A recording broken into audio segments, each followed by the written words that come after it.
Hello everyone, I am Vinod Singh and welcome to the current exam. आज की class में हम 21 अगस्त का द हिंदू एडिटोरियल के इम्पॉर्टेंट वोकैब्स कवर करने वाले हैं। तो एपिसोड नंबर 59 में आप सभी का स्वागत है। तो चलिए बढ़ाते हैं एक कदम वर्दी की ओर।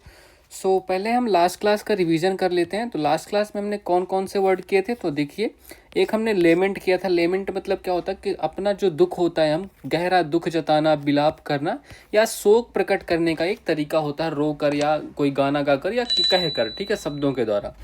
इनॉर्मसली मतलब क्या होता है? इनॉर्मसली मतलब बेहद, अत्यधिक, बहुत ज़्यादा, ठीक है, ये भी आपको ध्यान रखना है। फ्लेयर मतलब क्या होता है? फ्लेयर मतलब जन्मजात कोई प्रतिभा होती है, कोई टैलेंट होता है आप में, उसको फ्लेयर कहते हैं। विशेष योग्यता कह लो, विशेष आकर्षण या अलग अंदाज भी कह सकते हो।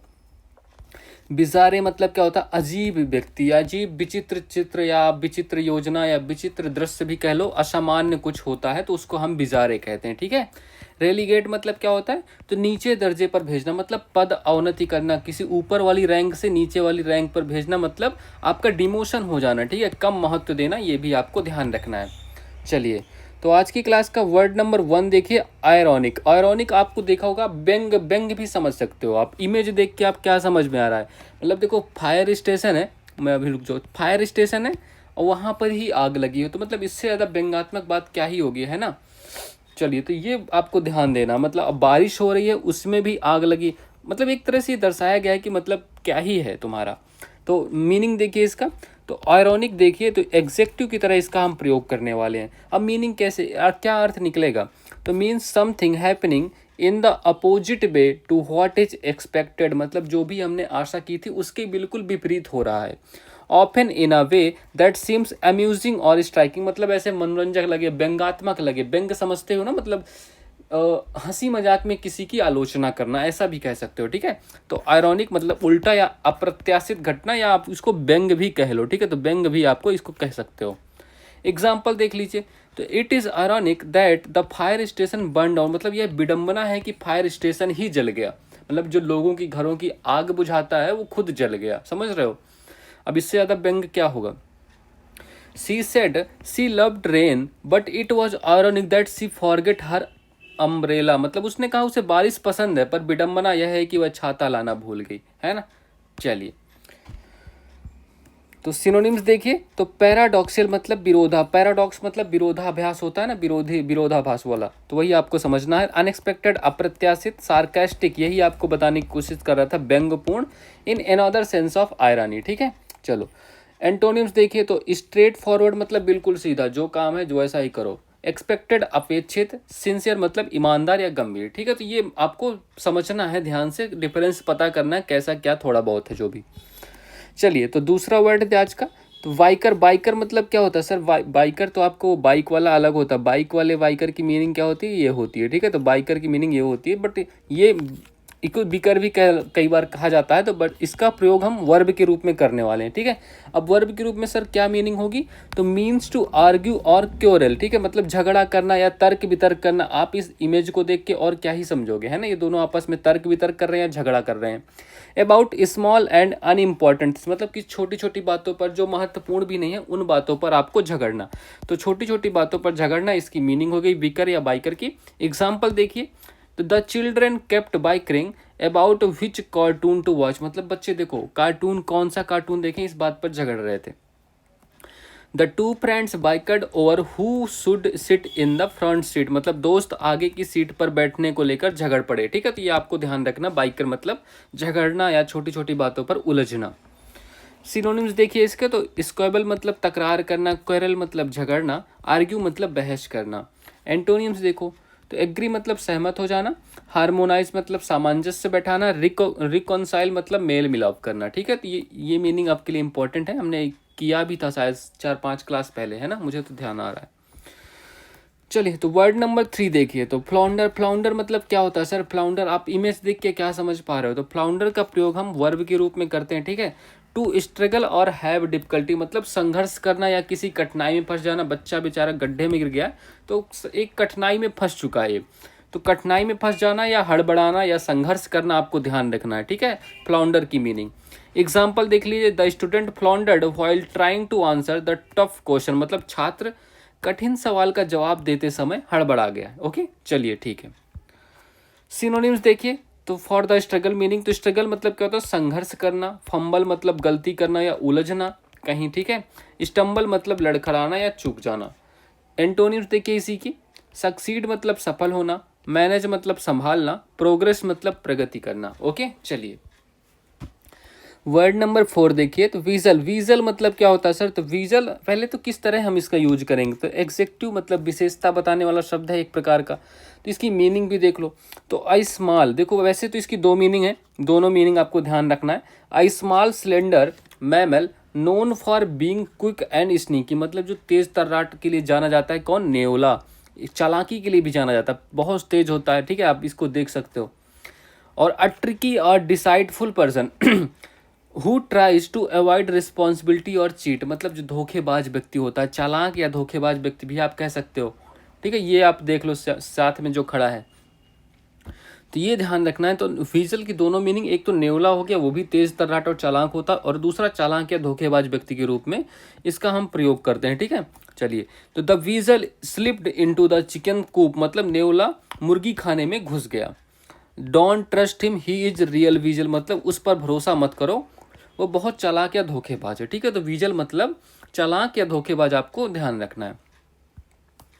सिनोनिम्स देखिए इसके, तो चीट मतलब धोखेबाज, ट्रिकस्टर मतलब चालबाज, स्लाई पर्सन मतलब चालाक इंसान। एंटोनिम्स देखो, तो ऑनेस्ट पर्सन ईमानदार व्यक्ति, लॉयल मतलब वफादार हो गया, ट्रस्टवर्दी मतलब विश्वसनीय। ओके, ठीक है, चलिए वर्ड नंबर 5 देखिए, फ्रेल। फ्रेल क्या होता है सर, फ्रेल मतलब क्या हो, तो फ्रेल एक एग्जेक्टिव की तरह प्रयोग होता है, मतलब विशेषता ये भी बताएगा।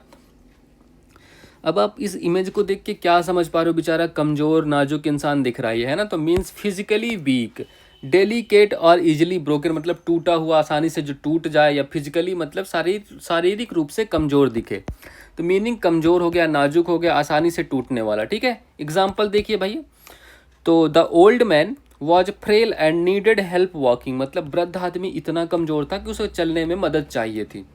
The vase looked beautiful but was very frail, मतलब वह फूलदान, बेज मतलब क्या होता है, फूलदान, फूलों का गुलदस्ता जो होता है, इसका देखो हम कई बार इसका वन वर्ड सब्स्टिट्यूशन में भी प्रयोग करते हैं, तो आप ये मीनिंग आपको भूलना नहीं, ये भी साथ में याद रखिएगा। सुंदर था लेकिन बहुत नाजुक था, ठीक है, तो फ्रेल मतलब नाजुक हो गया, कमजोर हो गया, आसानी से जो टूट जाए ऐसा कुछ, ठीक है। चलिए सिनोनिम्स देखिए, तो वीक मतलब कमजोर हो गया, फ्रेगाइल मतलब नाजुक हो गया, फीबल मतलब दुर्बल। अब इसी के विलोम शब्द एंटोनियम्स देखो, तो स्ट्रांग मतलब मजबूत हो गया, स्टर्डी मतलब सुदृढ़ हो गया, रोबस्ट मतलब ताकतवर हो गया, ठीक है। तो ये सब मीनिंग आपको ध्यान रखनी है। चलिए, अच्छा तो आज की क्लास के आइडियम्स एंड फ्रेजेस कवर करते हैं। चलो, तो sitting on the fence, sitting on the fence मतलब क्या होता है, hesitate which side to take, मतलब किसी का पक्ष ना लेना, मतलब देखो जैसे दो साइड लड़ रही हो तो उनके दोनों में से किसी का पक्ष ना ले, फेंस पे बैठे हैं भैया, जो सही होगा वही बताएंगे। तो सिटिंग ऑन द फेंस मतलब किसी का, hesitate which side to take मतलब किसी का एक का साइड लेने में हेजिटेशन मतलब हिचकिचाना, या किसी का पक्ष ना लेना। नो लव लॉस्ट बिटवीन मतलब नॉट ऑन गुड टर्म्स, मित्रता का ना, अब जो प्यार था बीच में वो चला गया, हट गया, खत्म, जो आपका एक्स नेक्स्ट जो भी है ना, उनके बीच जो रह जाता है आखिर में यही रह जाता है, नो लव लॉस्ट बिटवीन, है ना। A man in the street मतलब एन ऑर्डिनरी पर्सन या कॉमन मैन, जिसको आम आदमी कहते हैं, वो आम आदमी पार्टी नहीं, ठीक है, तो वो आम आदमी अलग है, जो आप लोग हो जैसे, उस आम आदमी के बारे में। A man in the street मतलब आम आदमी जो सड़कों पर होता है ना। ब्लड रनिंग कोल्ड मतलब बिकम वेरी फ्राइटेंड, मतलब बहुत घबरा जाना, मतलब जब आपका होता है ना खून ठंडा पड़ गया, जो रक्त हो गया ठंडा पड़ गया, तो कहते हैं बहुत घबरा गया है, इस वजह से ऐसा ठंडा पड़ रहा है शरीर इसका, तो ब्लड रनिंग कोल्ड, बहुत घबरा जाना। तो to have not a leg to stand on मतलब अनेबल टू प्रूव और explain why something is reasonable, मतलब किसी बात को प्रमाणित ना कर पाना, ठीक है, जो कोई तथ्य है कोई बात है उसको प्रमाणित ना कर पाना। चलिए, तो आज के फिक्स्ड प्रीपोजिशन देखते हैं। तो एस्टोनिश्ड मतलब क्या, आश्चर्यचकित होना, ये थोड़ा हिंदी गलत लिखी है, आप समझ जाना। तो आश्चर्यचकित होना, एस्टोनिश्ड मतलब आश्चर्य, इसके बाद हमेशा एट का प्रयोग आएगा, ठीक है। जब ठीक है, तो एस्टोनिश्ड के बाद हमेशा एट का प्रयोग करना है, तो he was astonished at her misdemeanour, ठीक है। एबाइड, एबाइड का प्रयोग क्या होगा, एबाइड मतलब अनुपालन करना होता है, एबाइड के बाद भी हमेशा बाई का प्रयोग करने वाला है, ठीक है, हम बाई का प्रयोग करेंगे एबाइड के बाद। I abide by the traffic rules मतलब मैं ट्रैफिक के नियमों का पालन करूंगा। कंप्लाई मतलब क्या होता है, अनुपालन करना, अनुपालन करना। इसके बाद विद का प्रयोग, देखो एबाइड मतलब भी वही होता है, कंप्लाई मतलब भी वही होता है, बट प्रीपोजिशन जो है ना, इसके बाद बाई का प्रयोग और कंप्लाई के बाद विद का प्रयोग होता है। तो ये थोड़ा मेजर डिफरेंस है, आप ध्यान रखिएगा। I comply with the law of the land, ठीक है, ये ध्यान रखिएगा। तो मैरी, देखो देखो ये मैरी का दोनों वर्ड समझना, मैरी और मैरिड। मैरी अगर एक्टिव वॉइस में आता है, एक्टिव वॉइस में, ठीक है, एक्टिव वॉइस में अगर इसका प्रयोग होता है तो एक्टिव वॉइस में कोई प्रीपोजिशन नहीं होगा, ये ध्यान रखिएगा। और अगर मैरिड पैसिव वॉइस में आता है, पैसिव शादी होना, ठीक है, इसके बाद टू का प्रयोग करेंगे। तो he was married to Rohini, she married him, मतलब देखो एक्टिव वॉइस में कोई प्रीपोजिशन नहीं मैरी के बाद, बट पैसिव वॉइस में टू का प्रयोग करते हैं। और प्रीपोजिशन से हमेशा 2 से 3 क्वेश्चन आते हैं, आपका कोई भी एग्जाम उठा लो, सीजीएल में तो 2-3 क्वेश्चन फिक्स है प्रीपोजिशन से। तो ये देखो मैरी वाला क्वेश्चन आप ध्यान रखिएगा, दोनों एक्टिव वॉइस और पैसिव वॉइस का डिफरेंस है, बट एक में प्रीपोजिशन नहीं है, एक में है, ठीक है, तो ध्यान रखिएगा। चलिए, तो कल की क्लास का होमवर्क देखिए। तो कल हमने दिया था, इसमें देखना ग्रामेटिकल एरर कहाँ पर है पूरे सेंटेंस में, ठीक है। तो the manager said, could you please confirm me whether you have received all the items that you had order. देखो आपको लग रहा होगा सर पूरा तो वाक्य बढ़िया, पूरा कंफर्म है, बढ़िया मस्त लग रहा है, सही है बिल्कुल सेंटेंस, ठीक है। बट देखो इसमें एक बात है, कंफर्म के बाद आपको मी का प्रयोग करना जरूरी था क्या? बताओ, जरूरी था? नहीं, बिल्कुल जरूरी नहीं है, ठीक है। तो यहाँ पर इसी में तो गलती है, यही आपका सही होगा, ऑप्शन नंबर 3, कन्फर्म मी का प्रयोग नहीं होगा यहाँ पर, ठीक है, वो अंडरस्टूड है, ठीक है। चलिए, तो आज का होमवर्क देखिए, select the most appropriate option to substitute the underline segment, ठीक है। तो जो I try to solve this problem at least for 2 hours, मतलब ट्राई टू सॉल्व की जगह पर इसको सही करना है। सही करके क्या फिक्स करोगे आप, किससे फिक्स करोगे, देखो बताओ। अपना आंसर जो भी होगा कमेंट बॉक्स में टाइप कर दीजिएगा, ठीक है। चलिए, so that's all for this class. Please like कर दीजिएगा, शेयर कर दीजिएगा और सब्सक्राइब करना मत भूलिएगा, ठीक है। चलिए, all the best, have a good day and thank you.